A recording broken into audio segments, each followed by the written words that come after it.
Michael Evans sat in the back seat of the town car, watching the Atlanta skyline flicker in the early morning haze. The city had changed, grown slicker, taller, more polished. But underneath, he knew some things remained the same, especially when it came to how people like him were seen, even in the buildings he'd helped build. At 53, Michael was the founder and CEO of Evans Build Corp., one of the largest Black-owned construction companies in the Southeast. He had started the company with 2 crews, a pickup truck, and a relentless desire to prove wrong every bank, contractor, and government official who'd told him 25 years ago that a black man couldn't run a major operation in this city. And yet, here he was, multimillionaire, recipient of civic awards, guest speaker at Morehouse, philanthropist, and employer of over 1,800 people across multiple states. But lately, something had shifted. It began as a whisper. First, it came from an old foreman who'd retired but kept in touch. "You heard about what happened to Darnell?" He'd asked one night over drinks. They pushed him out, said his attitude didn't fit. "That's not the Darnell I knew," said the new project manager. "Didn't want troublemakers. You know what that usually means." Then a letter, handwritten, no return address, from someone identifying only as R. Black workers getting pushed to worse shifts, Hispanic workers told to keep quiet or be deported, white boys promoted over experienced men. You probably won't believe it, but I hope you do something. Michael had read the letter 3 times before folding it neatly and sliding it into the back of his desk drawer. At first, he chalked it up to a disgruntled worker. Big companies had rumors. He couldn't chase shadows. But the shadows kept growing. HR numbers showed a trend. Black employees in management were plateauing. Turnover rates were higher in districts run by certain regional directors. Complaints went missing or were resolved internally. At scheduled meetings, talked to his VPs. He got polished answers, clean reports, and polished smiles. Still, something wasn't right. He knew how racism hid, not always with slurs or fists, but with silence, isolation, subtle sabotage. He had lived through it himself. And if it was happening in his company, he needed to know. Not from a distance, not through data. He needed to feel it, smell it, see it in the bones of the work. That's when the idea took root. "You're what?"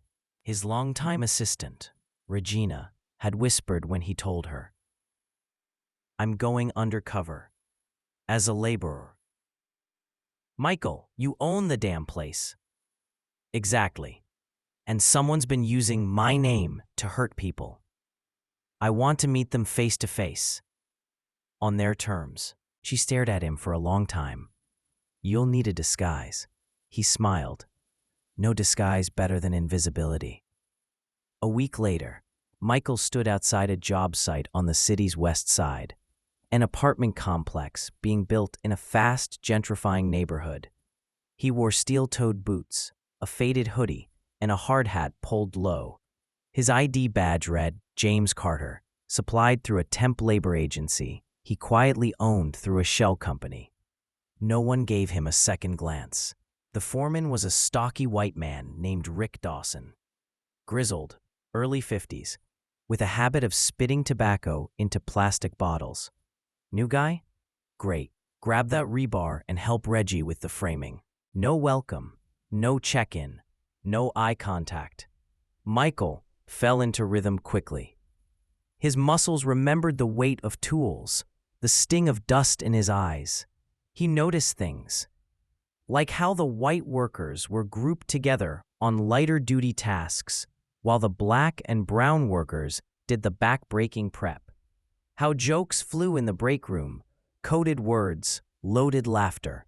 How the only black supervisor was mocked when he turned his back. He saw Marcus, a sharp young black electrician, get scolded publicly for a delay that wasn't his fault.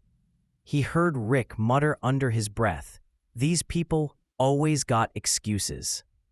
He saw how the Latino workers avoided speaking Spanish when supervisors were near. At the end of the day, exhausted and grimy, Michael sat alone on a concrete slab and watched the sun dip low over the half-built complex. He'd seen enough to know the rumors were real, but it wasn't just about firing someone. This ran deeper, a rot in the culture he built. And he had to dig further before he cut. He pulled out a small notebook and wrote one line. "This place bears my name. I will not let it bear my shame." Michael returned to the job site every morning before dawn, always as James Carter, always quiet, always watching. What struck him most wasn't the open hostility, though it existed in hushed words and sidelong glances, but the normalization of disrespect. It was in the way Rick barked orders without once saying please or thank you. In how no one blinked when Reggie, the only black man on the framing team, had his lunch accidentally knocked over 3 days in a row. By Friday, Michael had learned the rhythm of the crew. He knew who showed up late, but never got written up. He saw that Marcus was often assigned cleanup tasks, even when his electrical work was done early. He overheard Rick telling another supervisor, "Don't put those boys together, they get lazy." Michael kept his head down and his ears open. At night, back at his penthouse, he made notes and reviewed employee rosters. Rick Dawson reported to a regional director named Peter Halloway, a name that had come up before. He'd been promoted 2 years ago and was credited with streamlining labor operations, which Michael now suspected meant pushing out workers who didn't fit the culture. He began to see a pattern. On Monday, a heavy rain rolled in, halting outside work. Most of the crew waited it out in a makeshift brake trailer, a narrow, damp space with a microwave and 2 sagging couches. Michael took a corner seat, soaked to the bone, when Rick came in laughing loudly with 2 white supervisors. "Got a call from HR again," Rick said. "Some kid said I called him a quota hire." He chuckled and took a swig from a thermos. "Told them it was a joke. Damn kids, can't take a joke no more." One of the others shook his head. "Soon we'll all need a handbook just to say hello. Hell, I say keep hiring him. Makes us look diverse on paper while the real men do the real work." More laughter. Michael's jaw tightened. He forced himself to stay still. That afternoon, he watched Marcus carry a bundle of wires across wet plywood, slip and nearly fall.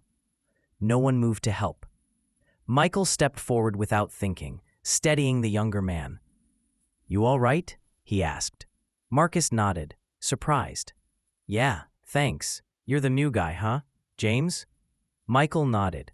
"You work like you've been doing this longer than me." "Been around a while," Michael said simply.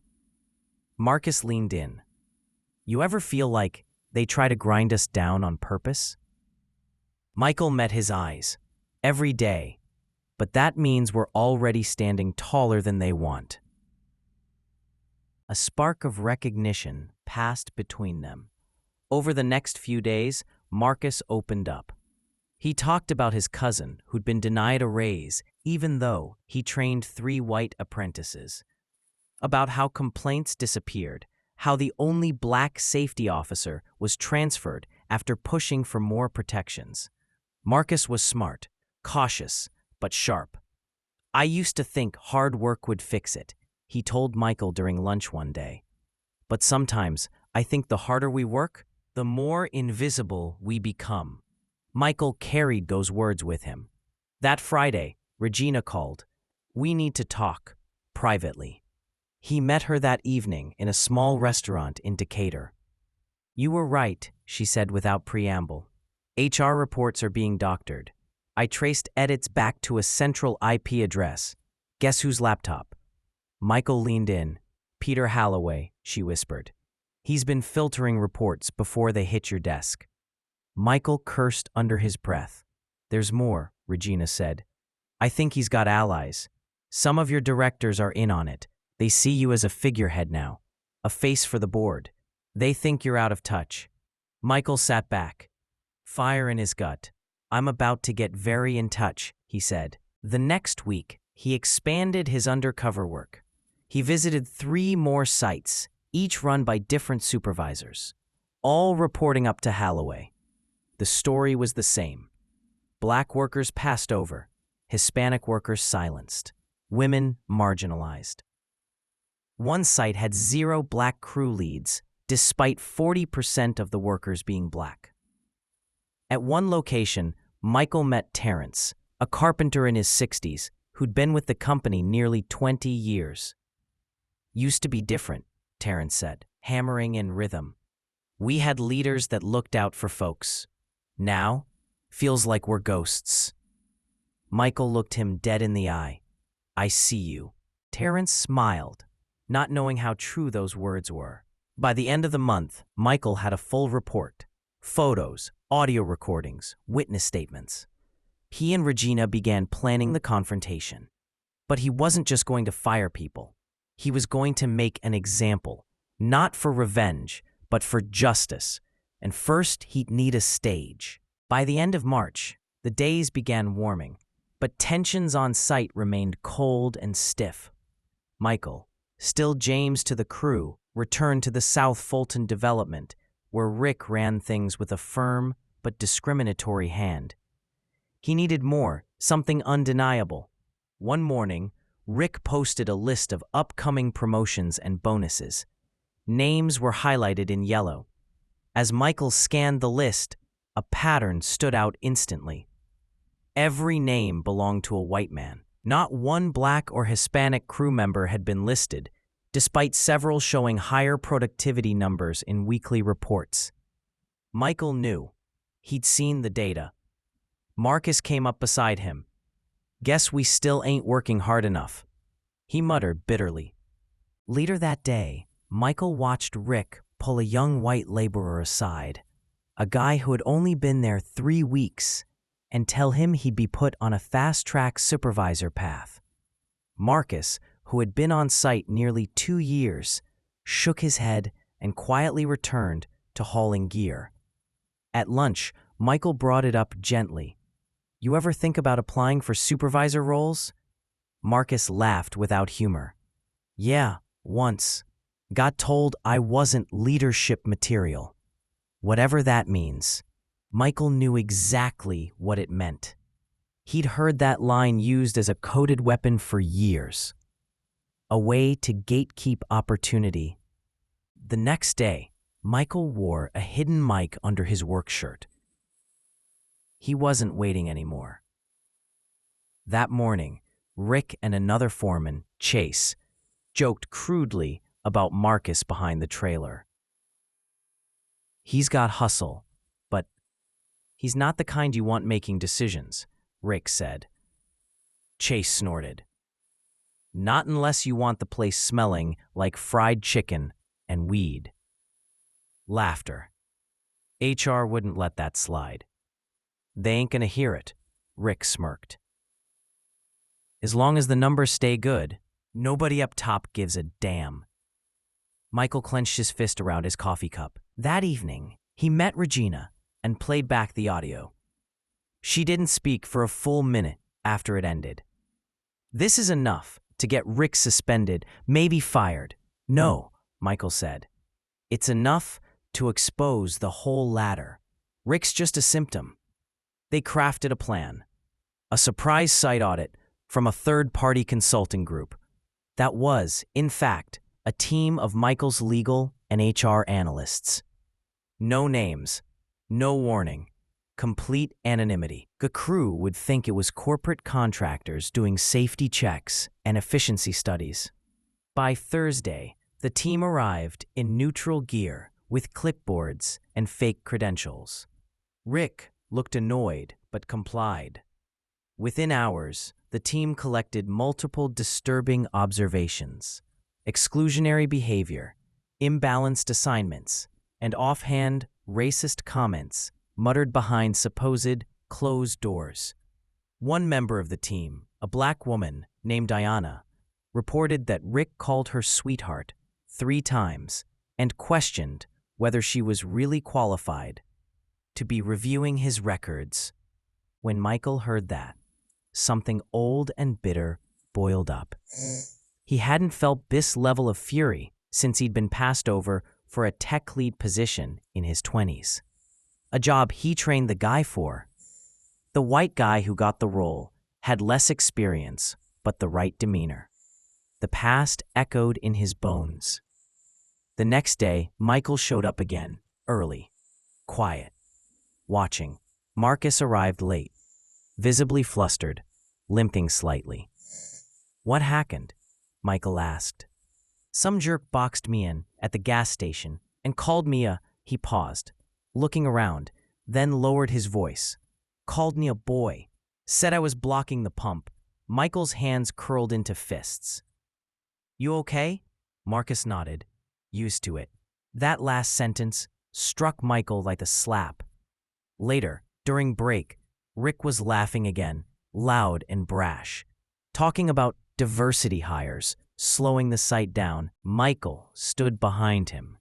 "You know," he said, voice calm but sharp, "some of those diversity hires are outworking your favorites." Rick turned. "Mind your place, Carter." Michael smiled faintly. "Funny you should mention that." Michael didn't sleep the night after the audit. He lay awake, staring at the ceiling, playing every moment over and over in his head. Ayana's trembling voice when she described Rick's behavior. The way Marcus limped toward the site like a soldier returning to the same battlefield. And the data, hours of reports, showing not just prejudice, but policy failure, negligence at best, corruption at worst. Regina sat beside him on the edge of the bed just before dawn, laptop open, files ready. "We have enough to act," she said. He nodded slowly. "But not just to fire Rick. I want to show what happens when leadership allows rot to spread." They drafted the strategy together. A scheduled leadership summit would happen in 2 weeks, the perfect opportunity. Michael would appear publicly as himself, not James Carter, and announce a full restructuring initiative. But before that, he needed to confront the problem directly. The next morning, Rick arrived at the site in a leather jacket and aviator shades, arrogant and oblivious. Michael, in his now familiar blue jumpsuit, met him with a clipboard and a look that meant business. "We need to talk," Michael said. Rick scoffed. "Unless you're bringing me coffee, you can save it." Michael stepped closer. "You're on thin ice, Rick." Rick looked up sharply. "What did you just say?"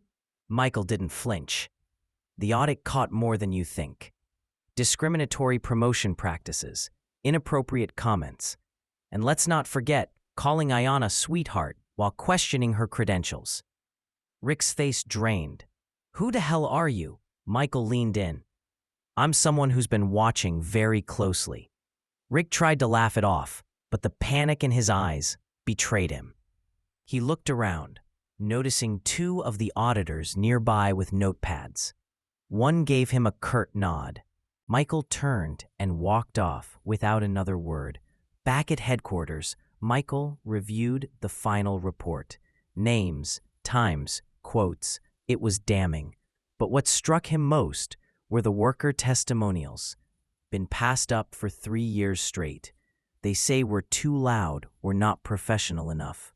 I come early, leave late, but I'm invisible. Some had left their names. Others submitted anonymously, afraid of retaliation. He met privately with the board, who were stunned to see their missing CEO walk in dressed in site gear. Eyes widened, mouths opened. "I embedded as a laborer," he explained, "to see if what I suspected was true. It's worse than I imagined. Some board members grew defensive. Michael, surely this isn't the right process. Wasn't it? He shot back.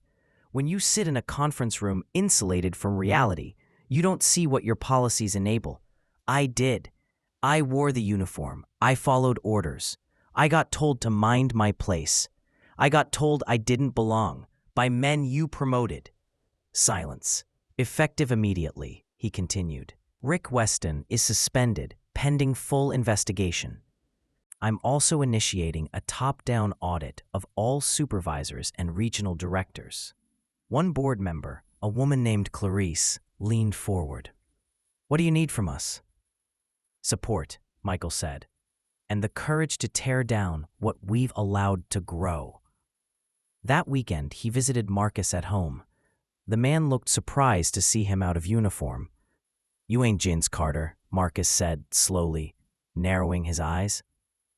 No, Michael said. My name is Michael Langford. I own Langford Construction.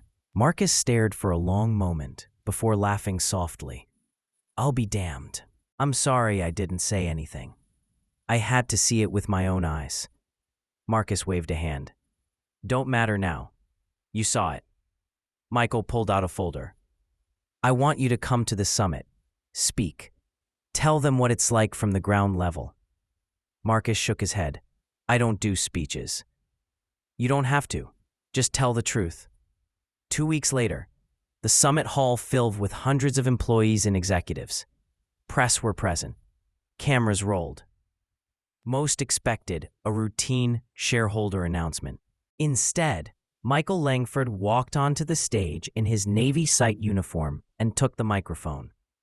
For the last 6 months, he began, I've been working under a different name at our construction sites. I wanted to learn firsthand what our employees experience, particularly those who look like me. Gasps, whispers. I found dedication. I found grit. I found men and women who give everything to this company. And I also found bias. I found ceilings built lower for some than for others. He paused, letting the silence settle. I found people who were told they didn't belong, who watched lesser qualified coworkers leap ahead of them, who were spoken down to, overlooked, and laughed at. The room was still. Michael gestured behind him. Marcus stepped onto the stage, nerves visible but steady. This is Marcus, Michael said. He's worked 2 years without being considered for promotion. But his leadership, his work ethic, his integrity, they're everything this company should reward. Michael turned to the crowd. Starting today, we're restructuring. Promotions will be based on merit, not background, not skin color. We'll begin mandatory anti-discrimination training across all departments. We'll establish a worker advocacy council so voices on the ground are heard. Thunderous applause broke out, some rising to their feet. Others looked shaken, uncertain. After the summit, Marcus walked with Michael backstage. You meant all that? Marcus asked. Every word. Marcus grinned. Then maybe this ladder's not broken. Just been leaning against the wrong wall. The ripple effects of the summit reverberated throughout the company. Within hours of the live stream ending, Langford Construction began trending on social media, not because of a scandal, but because of its rare and radical transparency. News outlets picked up the story, headlines reading, CEO goes undercover to expose racism in his own company. Michael sat alone in his office the next morning, the first time in weeks he'd been there as himself. He still wore the navy blue jumpsuit. He wasn't ready to hang it up just yet. A knock on the door pulled him from thought. It was Ayanna. Got a minute? He gestured to the chair across from him. Always. She sat down, her energy different, calmer, stronger. I wanted to thank you, not for exposing Rick, that was overdue, but for listening, for seeing us. Michael nodded slowly. I couldn't fix what I refused to see, and I couldn't see it from the top floor. Ayanna's eyes didn't waver. People still don't believe change is real, until it lasts. It's not about a speech. It's about the next 1,000 days. I know, Michael said. That's why you're on the new oversight committee. You, Marcus, Clarice from the board, and 3 site workers we haven't picked yet. You'll have full access. Ayana blinked. You're serious? Dead serious. She stood. Then I guess I better get to work. Michael smiled as she left. A week later, Rick officially resigned for personal reasons. There was no farewell party. In his place, Michael appointed an interim director who had spent years managing projects without a single HR complaint. An older black man named Darnell Griggs, who once helped rebuild schools in post-Katrina New Orleans. His leadership style was quiet, firm, and inclusive. Meanwhile, Marcus, despite his initial reluctance, became a bit of a symbol. Workers across the country wrote in, citing his name. The company's internal network overflowed with stories of shared experiences. Some were painful, others hopeful. A few were downright furious. But it was exactly what Michael had hoped for, truth pouring out of silence. In Chicago, a crew hosted their own roundtable after hours. In Atlanta, an all-black maintenance team was given their first leadership training opportunity. In Oakland, a Latina crew leader who'd long been ignored now had the regional director's ear. The momentum was real, and so were the challenges. Some upper-level managers bristled at the new structure. A few even quietly pushed back, delaying reforms, dismissing worker feedback. Michael saw it all, thanks to the new internal transparency tracker. One memo in particular caught his eye. A supervisor in Houston had referred to the council as the DEI police and mocked Marcus in a group chat. Michael didn't wait. He flew to Houston himself and relieved the man of duty on the spot. At the next board meeting, he was direct. We don't fire people for being uncomfortable. We fire them for being unethical. If you're not prepared to lead with equity, you're not prepared to lead at all. No one challenged him again. 3 months after the summit, the company saw measurable shifts. Promotions among marginalized workers had increased by 40%. Complaints dropped, but more telling were the messages Michael kept receiving. I didn't think I had a future here until now. Thank you for proving someone at the top is willing to do the work. I told my son what you did. He said, that's what real bosses do. Michael read each one carefully. Still, he knew the work was far from done. Late one evening, Michael returned to the Baltimore site, unannounced. He wore no disguise, no uniform, just himself. Marcus was wrapping up a shift, sipping coffee on the tailgate of a rusted truck. Well, damn, he said, seeing Michael. Didn't think I'd see you back here so soon. Michael shrugged. Had to remind myself where it all started. Marcus offered him a cup. Still drink it black? Always. They sat in silence for a while, the hum of the city around them. You think it'll stick? Marcus finally asked. All this? Michael exhaled. If it doesn't, it won't be because we didn't try. Marcus chuckled. You're a different kind of CEO. Michael glanced at the sky. Just trying to build something better. Then maybe, Marcus said, raising his cup. You're finally laying the right foundation. Michael clinked his cup against his. 2 foundations.